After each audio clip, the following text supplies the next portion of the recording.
asalaamaaleykum mbokk yi di leen nuyu ku nekk turam ak santam leen dalal ci studio i rajo ITV di ñaan la Sénégal yëpp fépp foo nekk ci àdduna yàlla may la jàmm ak salaam def jàmm ci àdduna ji tey nag dañuy waxtaanee suñu biir suñu mbir maanaam journalistes yi ñoo fi tax waxu ñeneen ñi waaye tey foo ñu wax suñu biir lu fa xew lan lañ ci war a def yenn réforme la ñu war a indi ban presse la ñu soxla fii ci Sénégal ndaxte depuis 2012 ñu ngi wax mbirum code de la presse jaar na fu nekk. circuit boo xalaat jaar na fa député yi waxtaan càmbaraat ko ñu teg ko ci table bi conseil des ministres président réaffirme redemande refait kenn xamul fu ñu jëm 2017 ba léegi code de la presse baa ngi teguwaat réunion yi war a def nañ ko waxtaan nañ ci ba léegi kenn xamul lan moo tax mu bloqué lu tax code de la presse bi duñ ko appliqué lu tax mu amay jafe-jafe boobu ba léegi ak yenn matuwaay la ñu war a jël ci mbirum presse bi te tamit di waxtaan liberté d'expression ci réew mi dafa may Samba Boye di yeewu daal daan ñoom ñooy wax presse bi lak la war a liggéeyee nu mu war a taxawee di leen menace di leen xupp yooyu yëpp dafii dañ ci réew mi parce que Sénégal depuis 1960 dafa am indépendance te presse dafa mos a liggéey bi ci réew mi kenn mënul xoqatal benn journaliste fi réseaux sociaux yooyu dara du ci am du fi xew dañ koy wax mu leer nañ mu neex naqari moo tax tey ñu am mbégte di dalal ñaari kàngam ci métier bi di dalal kii di Mamadou Ibra Kane moom mooy maanaam président CDEPS yore journal Stade bokkul ak Mamadou Ibra Kane bu fii moom Mamadou Ibra Kane la tudd moom mooy yore président CDEPS mooy patron de presse yi ak keneen fi xamante ne école bu ñu tàggatee journaliste yi fii ci réew mi bu ñu wax CESTI c'est l'une des meilleures écoles en Afrique de l'Ouest journaliste bu fi nekk ci sous région bi tekki lu bari ci métier bi CESTI nga jaare ndaxte foofu formation bi dafa am solo dañuy jàngal li ñuy jàngal mi xamante ne loolu mooy liggéey bi xamante ne ñëpp buñ ko def ci mucc ayib ñu ngi leen nuyu di leen dalal Mamadou Ibra Kane lu tax ba léegi code de la presse bi mu ñu fexe ba mu tegu si yoon li ko waral. waaw maa ngi lay nuyu d'abord di nuyu suma naataango docteur Mamadou Ndiaye problème mu presse dafa am évolution bu négative. depuis 2012 xam nga àddina bi yëpp doon na wax kontaanteem si rôlu presse sénégalaise si alternance politique. alternance politique bu 2000 alternance politique bu 2012 mais force est de constater que depuis alternance politique bu 2012 presse bi dafa dellu ginnaaw presse bi dafa dellu ginnaaw d'abord du point de vue de la liberté de presse. la liberté d'expression. yaa ngi ko doon wax léegi ne ñu jéem a xoqatal ay journalistes mais c'est que léegi nit ñi yematuñu sax ci xoqatal les journalistes dafa am ay agressions contre les journalistes dafa am ay menaces sérieuses contre les journalistes dafa am ay saccage de maisons de presse. mais lu si gën a doy waar aussi c'est que autorité bi nga xam ne moom moo fi nekkal état bi ci département de Dakar muy préfet bi dafa ordonner devant les caméras ñu charger les journalistes. événement yi lors de la levée de l'immunité parlementaire du député Ousmane Sonko dañu interdire aux journalistes l'accès à l'Assemblée nationale pour la couverture d'une session plénière. Vraiment loolu jéggi na dayoo donc loolu comme ni nga waxee aussi ay xoxatal yi nga xam ne de manière permanente jamono agressé nañ fii équipe 7TV agressé nañ fii station RFM bu Mbacké dégg nga jamono yi ñu génn rek aussi mu am ay attaques contre le Soleil ak yooyu et cetera. contre Écho. waaw contre les Échos le journal Les Échos donc vraiment te lii doy waar ci mbir mi mooy dafay am plainte day am des faits réels avérés mu am plainte te foofu la ñu ci mujjee. journalistes yi dañ ciy wax tuuti rek te amul benn suite xam nga dans un état de droit bépp citoyen bu nga xam ne dañ ko lor dafa am droit porter plainte. Justice bi d'abord la police. La gendarmerie les forces de sécurité ñu def enquête. après ñu ne lii lañ si gis ñu yóbbu ko tribunal daal di koy juger état de droit noonu lay fonctionner mais comme man li may faral di wax embryon état de droit la ñu am waaw on a tous les l'arsenal. Oui, les apparats d'un état de droit mais dans la réalité loolu amul. Mamadou Ndiaye noo jàngatee jafe-jafe journaliste am def seen liggéey ci réew mi temps yi. waaw Alassane maa ngi lay gërëm di la sant ci invitation bi di gërëm aussi Mamadou Ibra Kane ci liggéey bu rafet bi muy def ci biiru profession bi jamono yi Sénégal nekk fi journaliste jafe na lool ndax ci mbas mi ñu weesu wala bi ñu nekk nii journalistes yu bëri am nañ ay tolof commencé ko ci seen liggéey ñu si bëri seen liggéey yàqu na si ñu si bëri ñu ngi nekk en chômage technique. ñu si bëri ñu ngi am jafe-jafe pour am emploi ñu si bëri léegi sax mënatuñu def réunion de rédaction toog seen dañuy liggéey à distance. aussi nga nekk ci benn profession saa woo xëyee suba dégg ñu lay saaga ci réseaux sociaux yi ñuy xas ñoo xamante ne apporter lañ ci lu bëri ku nekk rek ndax yow li nga bëgg waxuñu ko wala appuyé wuñu sa camp. ñoom dañuy def seen liggéey ni mu waree loolu dafa doy waar ci réew mi. man yaakaar naa ni dafa am benn genre terrorisme boo xam ne moo am ci réseaux sociaux yi léegi bu fekkee waxuloo li nga xamante ne moo neex nit ñi dañ lay attaquer te li gën a doy waar léegi attaque yooyu doonul loo xamante ne dafa spontané dañ koy planifier. Par la création de faux comptes ay faux comptes la ñuy créer à gauche à droite cibler ay taskatu xibaar di leen wax lu ñaaw wala sax parfois di attaquer seen bërëbu liggéeyukaay yooyu yëpp dafa doon loo xamante ne ay xoxotal la yoo xamante ne kenn mënu ko nangu ci réew moo xam ne réewu démocratie la démocratie ku nekk da ngay jëf ni ko yoon bëggee mais ku nekk aussi jëf googu dañ koy analyser ni nga ko xalaatee ni nga ko comprendre donc dama bëgg daal wax ni jamono ñu toll nii nekk fi journaliste metti na lool mais aussi maa ngi sant di gërëm ñi nga xamante ne am nañ courage def seen liggéey normalement parce que réew mi nag comme ni ñu koy waxee kenn moomu ko. ñun ñoo ko bokk te ku nekk am nga fi wàll boobu da nga koy dox ba mu mët li ci des moom yàlla moo xam mais ku nekk li nga xamante ne moom lañ la sas da nga koy def ni mu waree te nag dama koy wax di ko waxaat coow li bëri na lool mais Sénégal. dañu war a gàcce ngalaama suñu presse. gàcce ngalaama suñuy journaliste am na ay tolof waaye ñu si bëri ñu ngi def seen liggéey ni mu waree. ñu si bëri ñu ngi fexe ba li ñu jël def ko profession parce que nag journalisme passion la d'abord. am na ay formateurs yu fële may jógee CESTI yuy wax ni su fekkee da nga bëgg a bëri xaalis demal defi leneen. journalisme passion la da nga koy bëgg métier bi. passion boobu day gën a taxaw jamono ju nekk nit ñi dañuy wax journalisme mais ba léegi nii su fekkonte ne métier boobu attiré wul Sénégalais yi CESTI at mu jot bu ñu ubbee concours bi dinañ am lu toll ci 1000 candidats at mu jot léegi bu fekkonte ne loolu intéressé wul Sénégalais yi wala métier boobu niñ koy xarabee Sénégalais ànd nañ ci yaakaar naa ni xale yi duñ ko tànn def ko seen futur métier loolu rek damay jox misaal boobu ba ci kanam incha allah. mais am nay réforme yu war a indi ci profession bi nu muy fonctionner parce que aduna dafa changé réseaux sociaux yi ñëw nañu lu bëri changé na waaye constat bu ñu def ci réew mi mooy da nga gis ni rek nag mannequin taxawal fi mbedd mi ci bojo mi yeewoo rek def ko ci écran télévision bi naan journaliste animatrice la lu muy wax xamu ci dara jànguluñ ko tàggul amul tàggat amul dara. te mu am ay conséquences ci métier bi ñu yaakaar rek journaliste bi grand place la. waaw xam nga problème bi mooy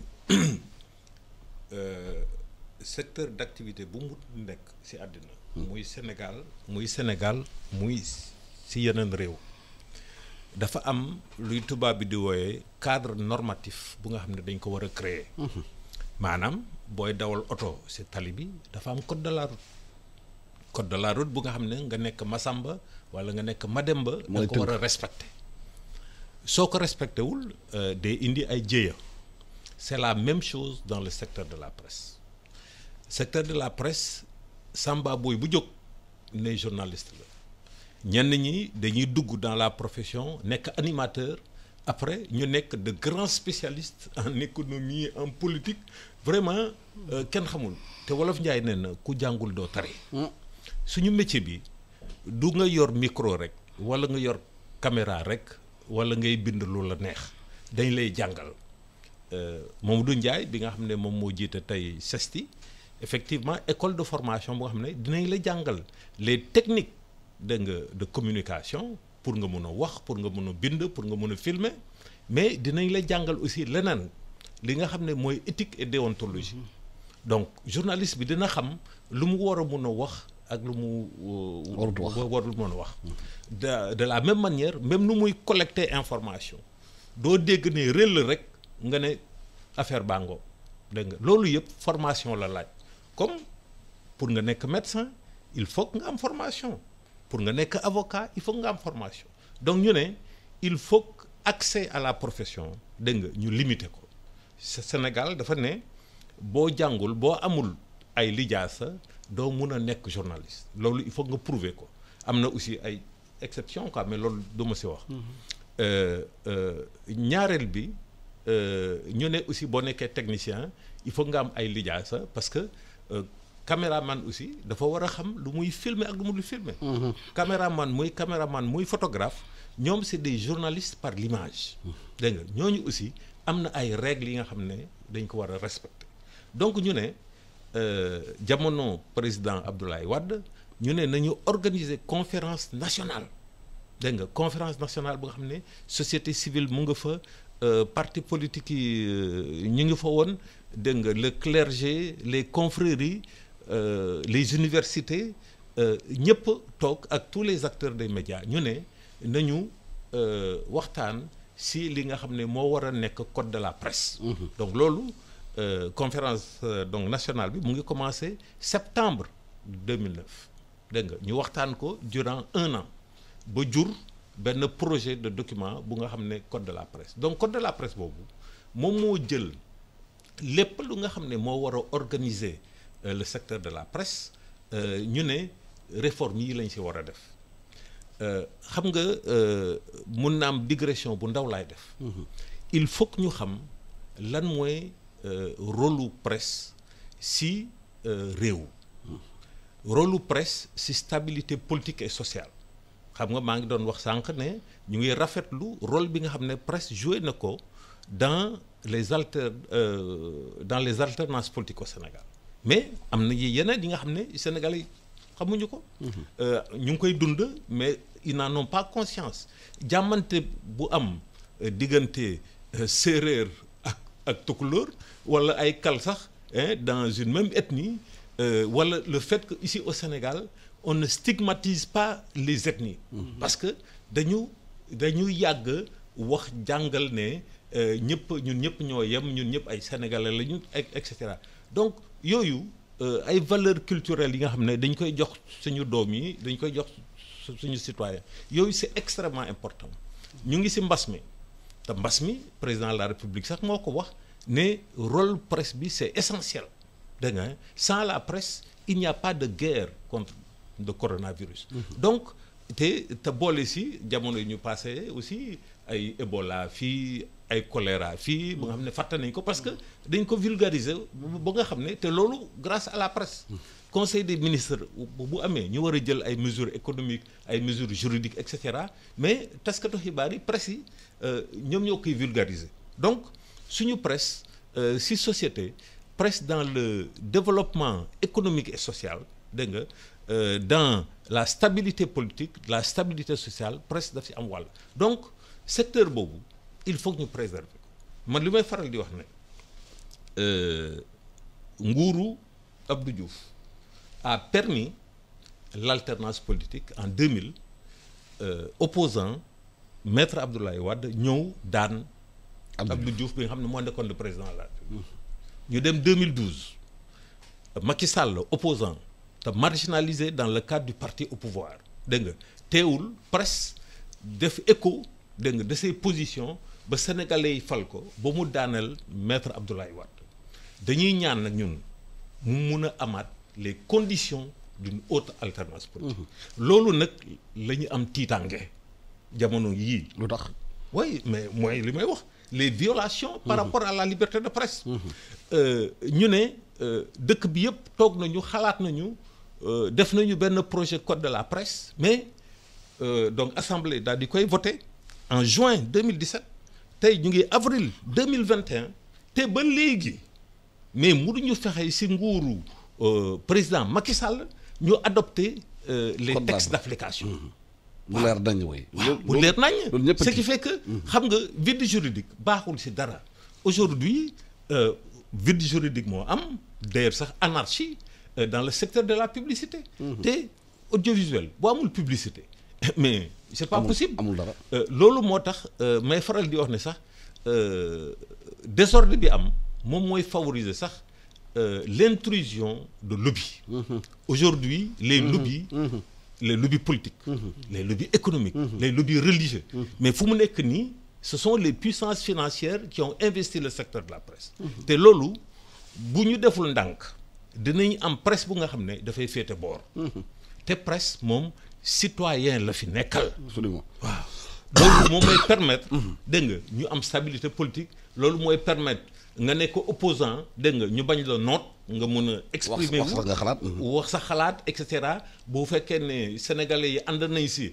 ëllëg ñu voté la ak yooyu et cetera loolu 2000 c'était possible 2012 c'était possible tey am naa si tiir tànge bu rëy a rëy waaw te la volonté politique du président de la République moom une presse libre et indépendante moom dafa baax sax c'est bon ci réew mi waaw dafa baax non dafa baax ci nguur gi en place dafa baax ci opposition dafa baax ci citoyen bi donc loolu moo tax dañ ko war a xeex pour ak fépp fu ñu munti féete ñu fexe joxe créer les conditions d'une presse libre et indépendante wax na léegi conditions yi war a def pour presse bi nekk libre indépendante responsabilité nguur bi dafa engagé wu mais responsabilité aussi patron de presse bi engagé wu ci choix ñu war a liggéey ci presse bi parce que léegi da ngay dégg wolof rek mën naa wax ci koñ bi ñaari baat ñu wóor la dugal la rajo dugal la télévision ngay nekk fi doog la neex nga nekk mannequin xëy na nga sa carrière jeex nga ñëw dem wuti ay paccal seen lu ñuy wax paccal yooyu seen suñaa nga war a yooyu toog ci télévision di wax xam nga ñaay na day indi ay vues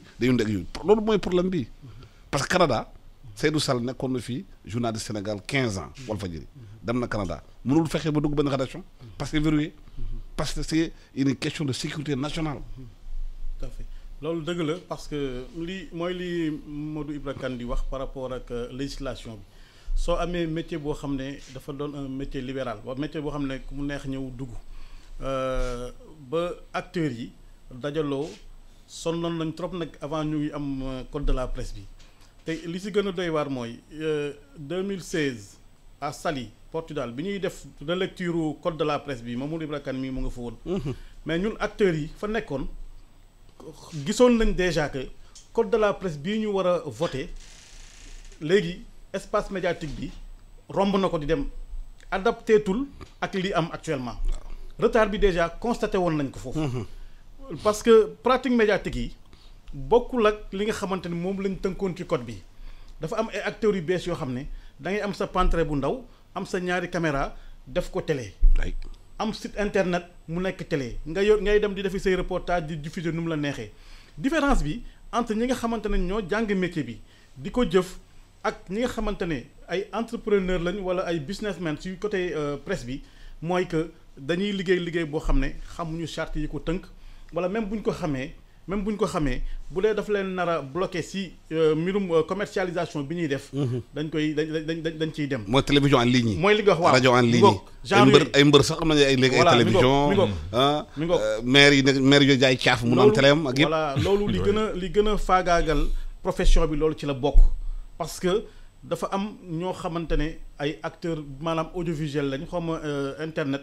ku nekk nag mën nga def lu la neex mais réew mi daf ko waroon maanaam législation bi daf ko waroon tënk ba nga xamante ne ku nekk du def lu la neex ci domaine bi mais loolu muy wax mbirum formation parce que quand même il faut le dire fii muy patron de presse yi muy ñeneen ku nekk xam nga boo soxlaa ay journalistes yu baax fan ngay dem mais li ñu seetlu mooy ñu ci bëri dañoo bëgg a yor këru taskatu xabaar te duñ ci def les moyens qu'il faut te man dama am benn esprit boo xam ne nit booy liggéeyloo ay nit le minimum mooy nga mettre leen dans de bonnes conditions. bu ñu liggéeyee weer. nga fay leen. loolu boo ko deful lu muy indi mooy journaliste yoo xam ne dañuy nekk ci benn vulnérabilité. démb maa ngi dégg suñu doyen di wax ni ñu si bëri dañ leen di corrompre. bu ñu demee di dem ci ay conférence de presse. mais loolu boo fayul sa journaliste. juróom-benni weer. yow joxoo ko passe buy dem. dañuy reportage. da ngay jékki-jékki nga gis mu def reportage am ba pare fayuloo ko pendant plusieurs mois nga gis ko muy xëy si chaque jour di ñëw di wàcc mais war nga poser wu ay questions. Absolument. Kii nan lay dundee. mais beaucoup de responsables de groupes de presse duñ ko jëfee. maintenant nag pour man tout l'État dafa war a gérer secteur bi ku am les moyens de survivre nga def sa liggéey ku ko mënul nga bàyyi ñeneen jël. parce que am na ñeneen ñu wax ay point com. ñaanam soo demee ay yenn saa. doo leen gis benn rédaction. oui waaye séminaire bu am. conférence de presse bu am bu amee per diem. ñoo fay jiitu. loolu moom di bind di signé kenn xamul fu ñu jógee. te duñu génnee benn papier. loolu dëgg la mais loolu lu koy réglé carte de la presse boo ko réglé normalement. ñu éliminer xam nga carte maison yi. nga ne carte immédiat mootul carte nationale moom ku ko amul doo mun def conférence de presse. gis nga carte de la presse bi lu baax la. ñu verrouillé ko nag carte jox ko ñu ko yellool. lu baax la parce que mun na faj mbir mi mais gis nga su fekkee ñi yor profession bi te am na ñu ma ci waxtaanal. amuñu fula. ak fayda amuñu fula ñi am carte de presse dinañ néew ci secteur bi ñeneen ñi dinañ continuer di dem di organiser seeni activité ak seen carte maison yi il faut que mu am plus de sévérité.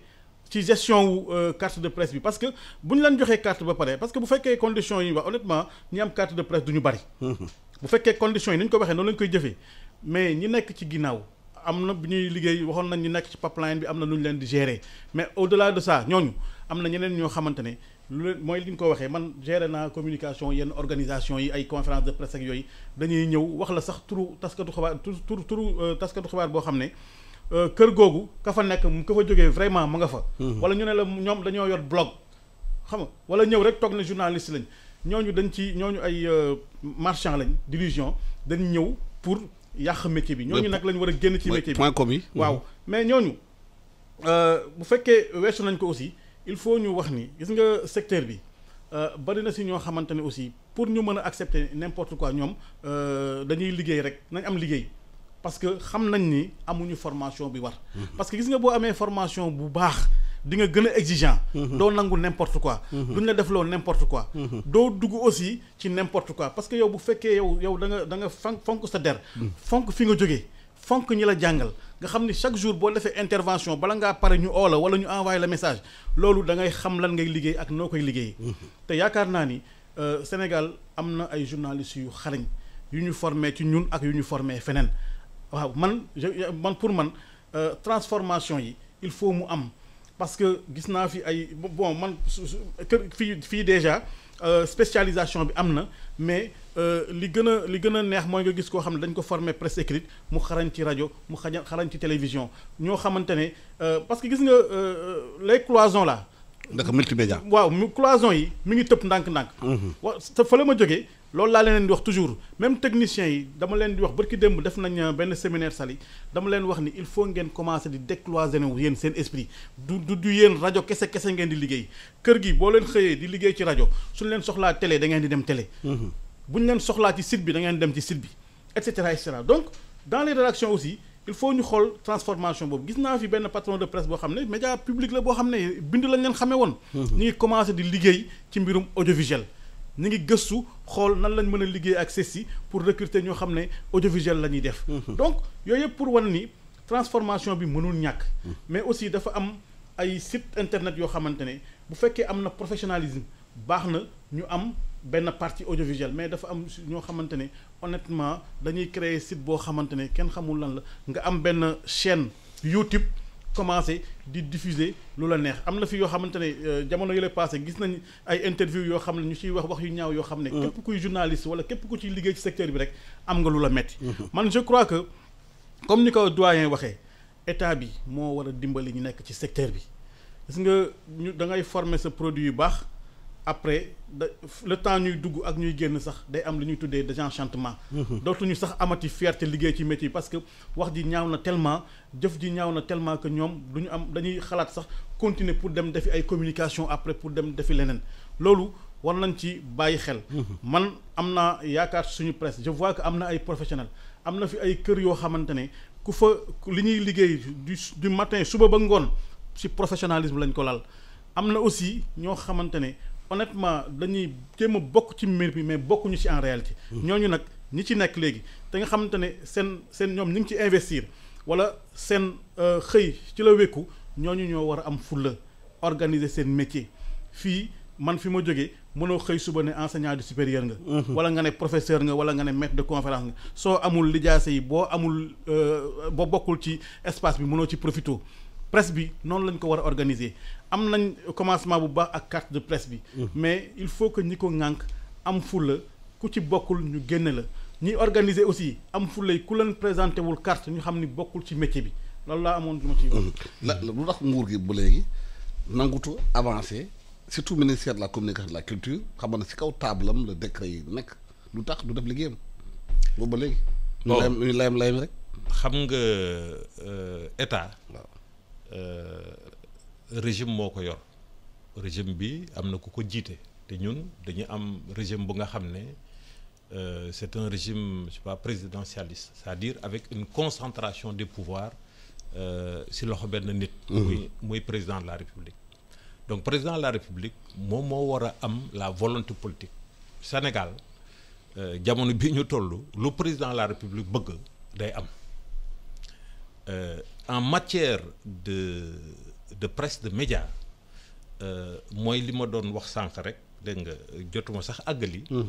mooy il faut que état bi comprendre ne c'est une presse libre et indépendante moom mooy jàmm pour l'état lui-même pour le régime en place mooy jàmm pour l'opposition mooy jàmm pour les citoyens sénégalais te loolu am na code de la presse bi nga xam ne voté nañ ko. Comme ni ko Mamadou Ndiaye waxee effectivement code de la presse bi sax en réalité dafa dépassé dégg nga code de la presse bi sax yaa ngi fàttaliku jamono. bu ñuy def débat sur le code de la presse. am na beaucoup de limites à la liberté de presse. dégg nga mais dañ ko nangu woon lu tax ñu nangu woon ko parce que. ñoo soxla organisation. voilà dañu soxla woon organisation créer un cadre juridique dégg nga créer des conditions. De viabilité de l'entreprise de presse parce que code de la presse bi moom moo génnee concept entreprise de presse.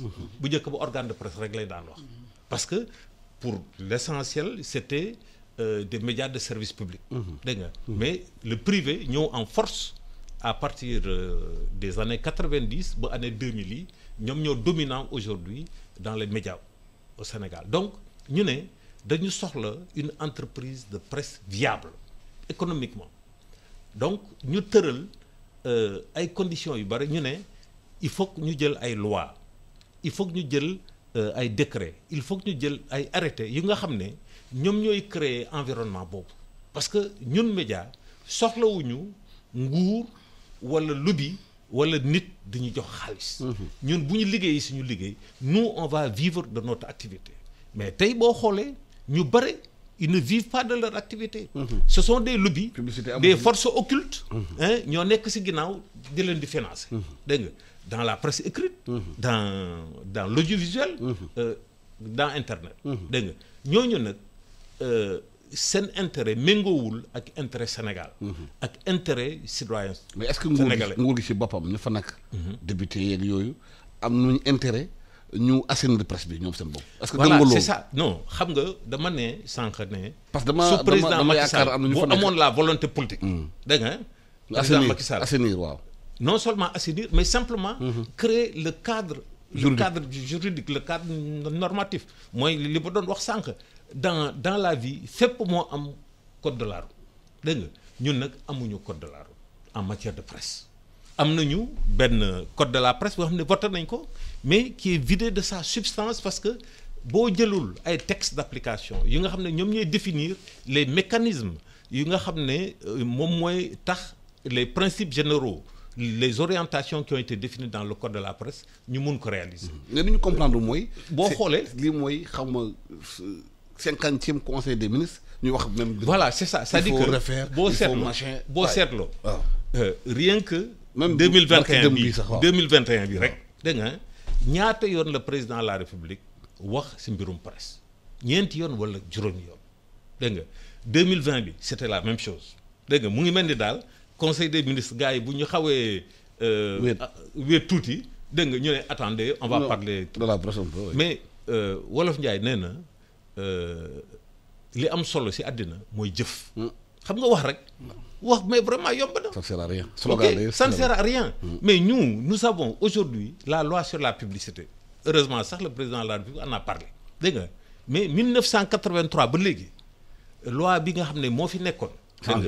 changé wul. te jumtuwaay yëpp changé nañu. te en plus loi boobu musul xam son décret d'application. donc c'est-à-dire que 1983 ba léegi lu waay neex def. dans le domaine de la publicité loolu mooy waral ne yenn lobby économique lobby politique lobby religieux dañuy tànn seen médias yi nga xam ne dañ leen di jox publicité le service public da nga moom suñu état 80% publicité bu ñu joxe fii Sénégal ça vient de l'État et de ses membres dégg nga te publicité boobu il suffit dañ koy répartir sur la base de critères comme politique. RTS nga jox ak Soleil. oui mais pourquoi te média bu nga xam ne bokkul ci pouvoir bi warul mun a am ci publicité boobu parce que publicité bi du état du Sénégal du régime bu nga xam ne moo nekk au pouvoir. impôt sénégalais yi la. impôt sénégalais yi la donc pour que ñu mun a am la pluralité dégg nga politique dégg nga il faut que ñu encourager. Toutes les sensibilités politiques dans le cadre du respect de la loi pour ñu mën a jot ci publicité boobu donc loi boobu mais amul c'est-à-dire qu'en réalité même loi bi existait cette loi-là n'est pas appliquée donc depuis 1983 il y a rien du tout soo jëlee la communication audiovisuelle ñu ne pour que ñu am un organe de régulation bu nga xam ne c'est équidistant par rapport à l'État et aux médias ñu créer organe de régulation bu bees. Harka. oui Harka. c'est-à-dire haute autorité de régulation de la communication audiovisuelle. ba léegi c'est pas mis en place. c'est pas mis en place organe de régulation bi fi nekk tey muy adopter quasiment des positions politiques mais am sañ-sañ couper mais ça c'est un crime contre la liberté de presse am sañ-sañ couper signalu télévision. au motif fallacieux comme quoi dañu voter à l'insurrection et cetera xam nga jot nañ ci waxtaan sax man ak yow.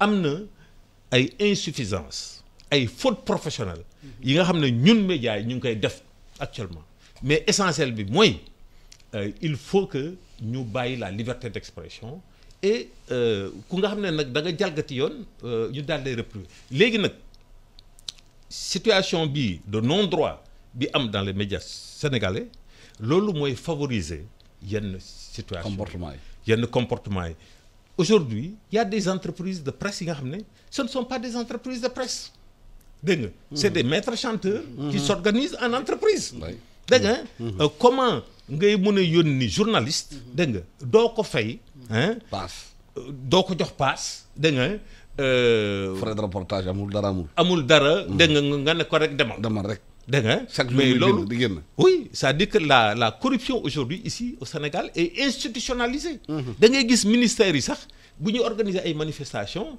mais dañuy am budget per diem xam nga on dit pudiquement de per diem mais c'est une corruption c'est une corruption je suis une ONG dama bëgg suma séminaire bi mu am écho dans la presse mais na am xaalis bu doy rek alors que loolu nag du loolu les médias di jëriñ donc yooyu ces pourritures là moom mooy tax situation bi di dégrader te bu ñu deful ndànk li xew Côte d'Ivoire mun na xew fii dégg nga lu xew yàlla nañ ci yàlla musal kay dégg nga donc ñun am nañu chance dégg nga am benn presse boo xam ne elle est républicaine ba léegi malgré la corruption malgré le manque de professionnalisme et cetera cette presse-là elle est encore républicaine mais pour combien de temps nag.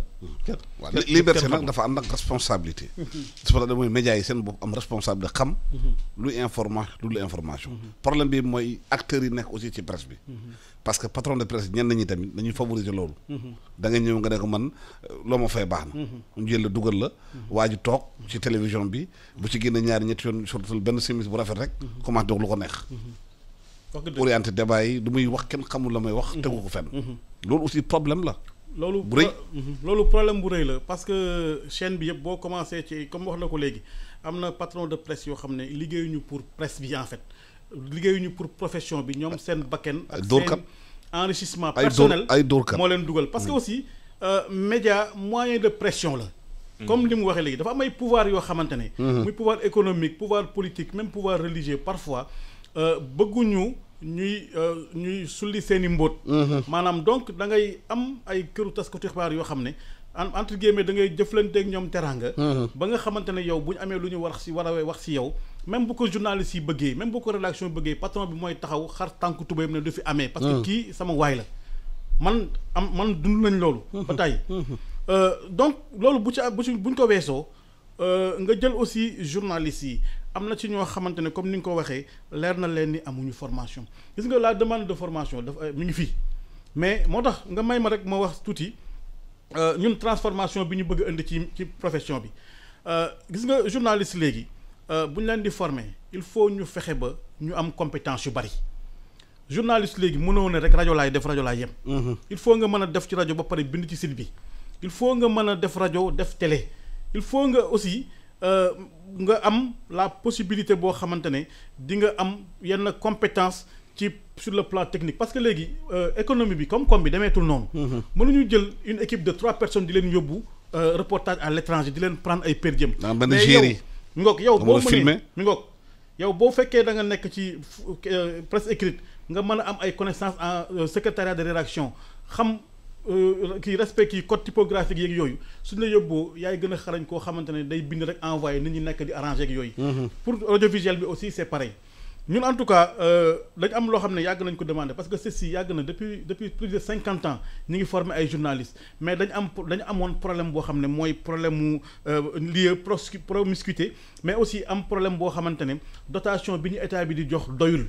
man li ma proposé woon conseil bi mooy.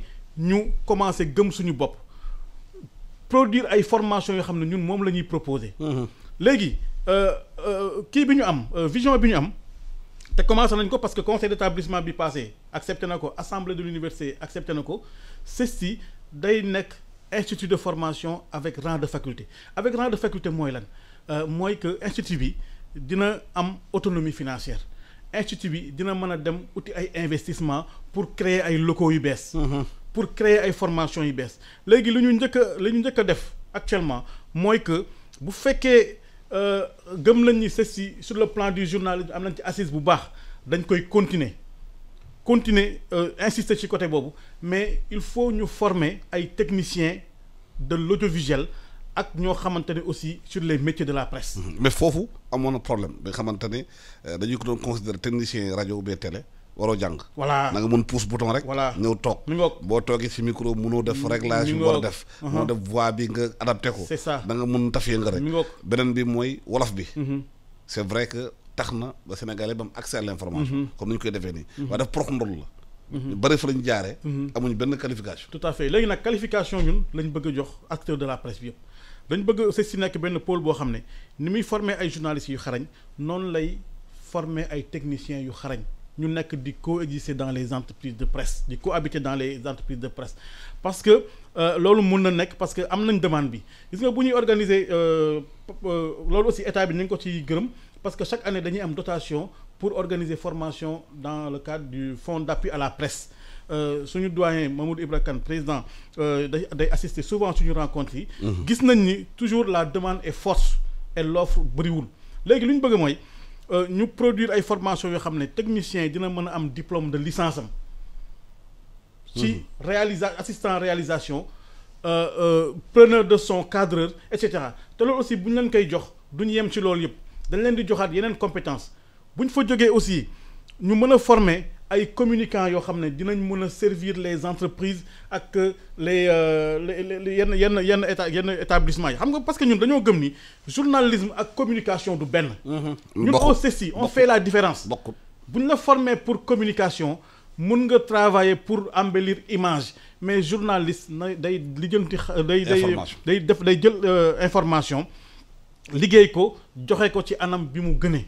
loolu il faut que ñun ñëpp ñu xam ko te yaakaar naa ni bu fekkee am nañ législation bu baax te li mu wax mooy point de départ bi ñun acteurs yi ku nekk di nga seetlu d'ici 5 ans espace médiatique bi dina changer bu soob yàlla. am na lu ñu seetlu ci réew mi suñu réew yi bi état bi di négliger presse bi di bañ organisation bi am pour mu leer bitim réew yenn réew yi muy France RFI France 24 ñëw di toog di def ay langue nationale di am lu ñu wut ci réew mi nag.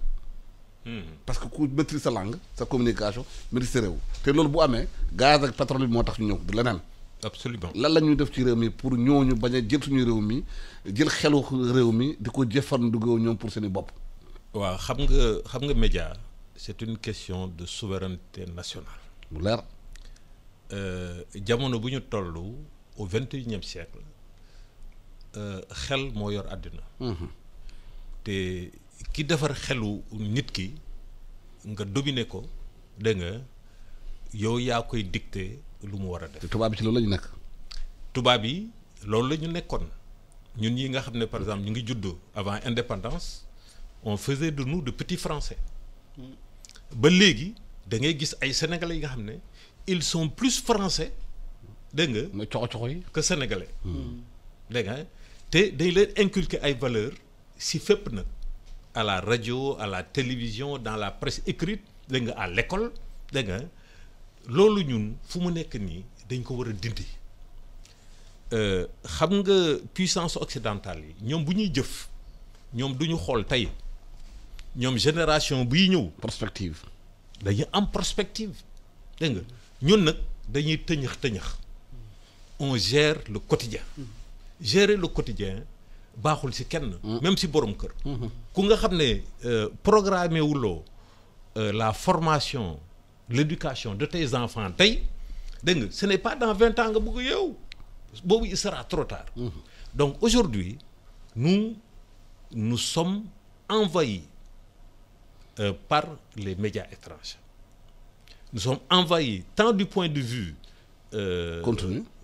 contenu. Hein, du point de vue au niveau de l'audiovisuel. Publicité. Oui, mais la publicité, nous, on ne mange pas notre propre publicité. Ce sont des médias étrangers.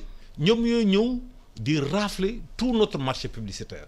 Bon, oui, nous devons dans le cadre de nos organisations sous-régionales. Hein, nous avons un marché.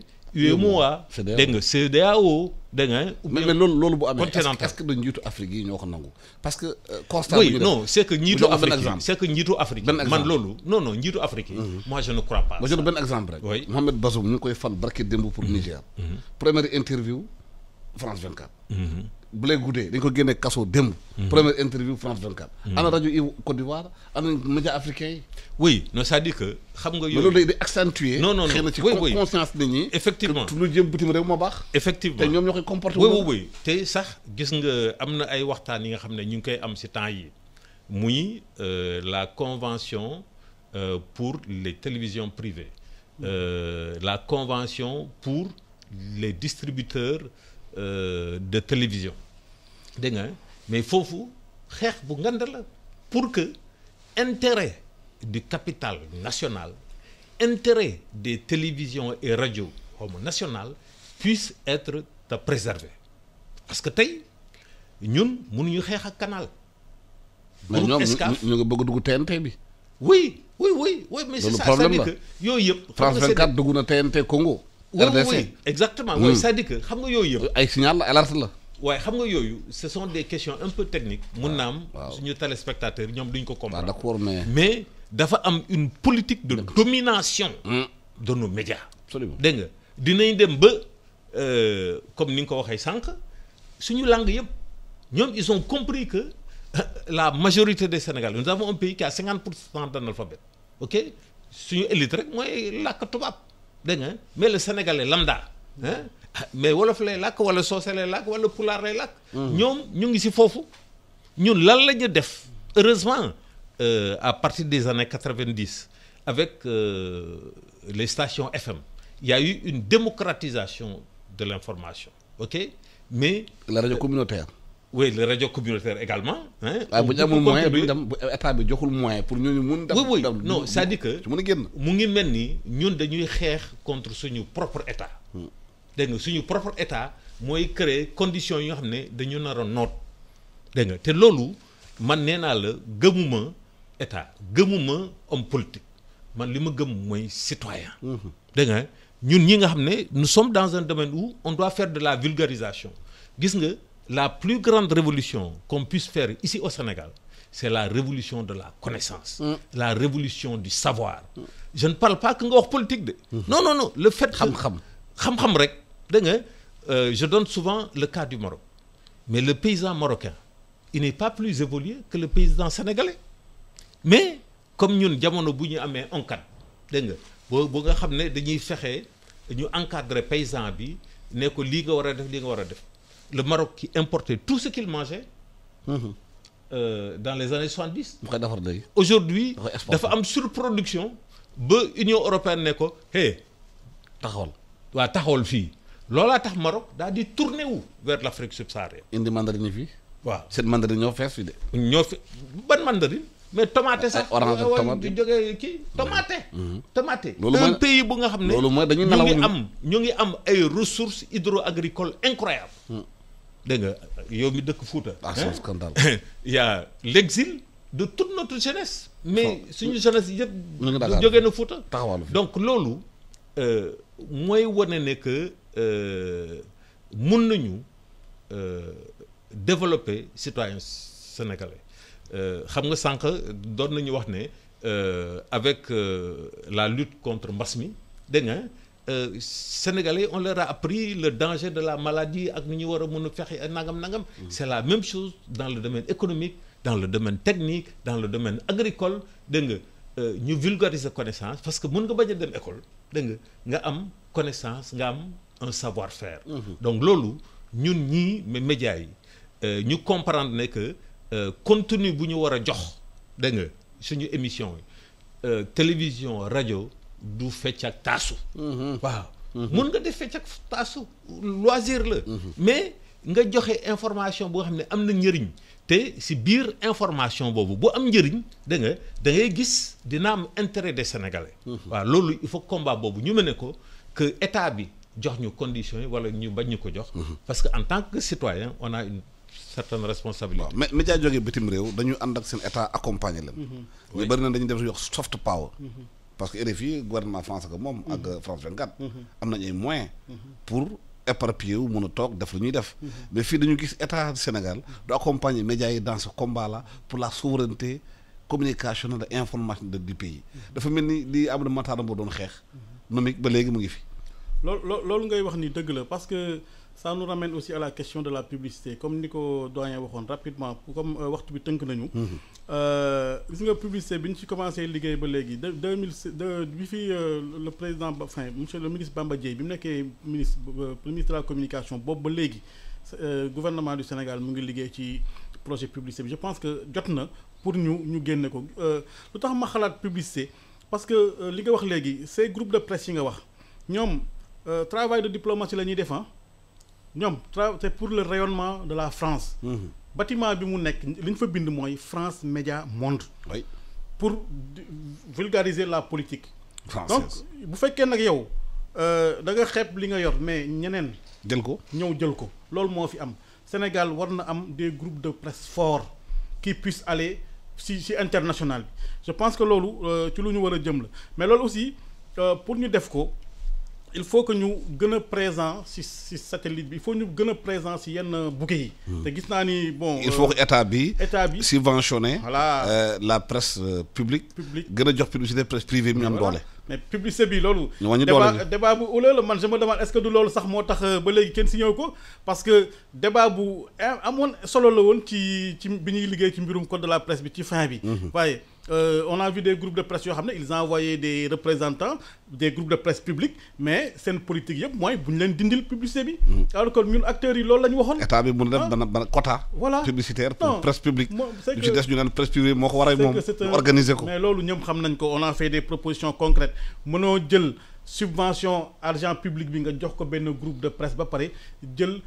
tous les démembrements de l'État seen publicité foofu lay dem te dañ ko def de sorte que boo deful ndànk en réalité ñeneen acteurs yi duñu am dara comme li ngeen wax yëpp ci publicité bi dëgg la man pour finir lu ma bëgg a wax ci mbirum presse bi par rapport ak niñ ko joxee pour man dañ ko war a jox gën a jox gëdd ci réew mi parce que journalisme métier bu noble la yow nga toog sa salon ñu nit dem dangi ut xibaar ñëw di la ko jox di la wax lan moo xew ci réew mi parce que gis nga ñun communicants yi dañuy wax ni information bu baax boo ko amee day tax nga gën a mën a décider te loolu ñi la koy defal yow daanaka joxe woo dara l'information est presque gratuite au Sénégal ñooñu da nga leen war a protéger da nga leen war a sargal da nga leen war a mettre dans de bonnes conditions muy état parce que état moo ñu comme ni mu ko waxee léegi état moo ñu gën a soxla une presse indépendante et libre parce que sinon gis nga les fondamentaux de la nation mën na éclater. la démocratie te loolu yàlla nañu si yàlla musal. démocratie ëmb na lépp. merci léegi lan la ñu war a def léegi nag pour vraiment code de la presse bi ñu génne ko décret d'application yi xam ne ñu ci table yi ñu signé ko. jàpp na ñooy mais xam nga mbir mi c'est un appel qu'il faut lancer au chef de l'État. waaw lance la. waaw appel bi mooy. Nous avons besoin d'une presse libre et indépendante une presse qui nous permet de comprendre suñu environnement ñun suñu bopp la ko ci wolof ñu mun a xam lu xew suñu réew dégg nga bañ njëriñ la ñu mun a amal ñu mun a xam lu xew ci àddina bi dégg nga ban njëriñ la ñu amal ñun naka la ñuy xoolee àddina bi et non pas que ñun ñuy xoolee àddina ak bëtu ñeneen des fois sax am na ay xew-xew yi nga xam ne day xew fii Sénégal dégg nga si bëtu tubaab bi nga koy xamee lañ koy xamee lu yoon wala si baatu tubaab bi lañ koy xamee loolu comme ni ko docteur Ndiaye waxee léegi dégg nga dañu war a fexe ñu am ay champions nationaux y compris dans le domaine des médias parce que aujourd'hui on peut conquérir le monde te sénégalais tabaar fakal am na expertise donc loolu conditions yooyu bu ñu ko créé wul dégg nga ñu bañ a jël conditions yi nga xam ne moom la ñuy occidentaux yi di bëgg a imposer dégg nga te ñun amuñu ci sax suñu réflexion propre donc loolu vraiment dafa am solo te loolu volonté politique rek ñaareel bi mooy président Macky Sall am na responsabilité bu rëy a rëy moom dañ ko fal mu am alternance politique grâce à une presse libre et indépendante ñu koy ñaan nag conditions yi nga xam ne moom la fi fekkoon dégg nga mu bañ ko détériorer bu fekkee yokk ko parce que boo xoolee élection yi 2019 amoon na ay manifestations yi nga xam ne da doon incriminer les médias ñu ne léegi médias yi dañu féete boor mu amoon manifestation devant la RTS ñu fay lakk ay journaux dégg nga di wax ne RTS moom nguur gi rek la faral dégg nga événement yi ñu génn sax RTS def black out total sur les émeutes mais loolu ñun suñu lemp la yow jamono gis nga RTS bu nga xam ne ay journalistes professionnels ñoo fa nekkoon indépendant doon wax dëgg avec le droit de réserve et tout de grands professionnels ñoo nekk à la RTS mais ñoom ñoo ñu war a informer si lu xew effectivement ci dëkk bi donc tey am nañu tiitange sur la liberté de presse il faut que président Macky Sall fexe nag dégg nga nguuram mu bañ a mujjee le cimetière de la liberté de presse. jeex na foofu la ñu amoon la ñu app mayoon ñëw na maa ngi la gërëm di sant Mamadou Ibra Kane mooy président CDEPS de gërëm Mamadou Ndiaye directeur CESTI centre des études et des sciences et techniques de l'information CESTI bi nga xamante ne l'une des meilleures écoles de la sous-région du Sénégal di former ay kàngam yu fay génn di def liggéey bi nga xamante mucc ayib la di leen ñaanal jàmm ak salaam di ñaanal la ajuma jàmm ak salaam di leen naan vous êtes en train de suivre la iRadio la première radio vision du Sénégal jërë ngeen jëf. Merci.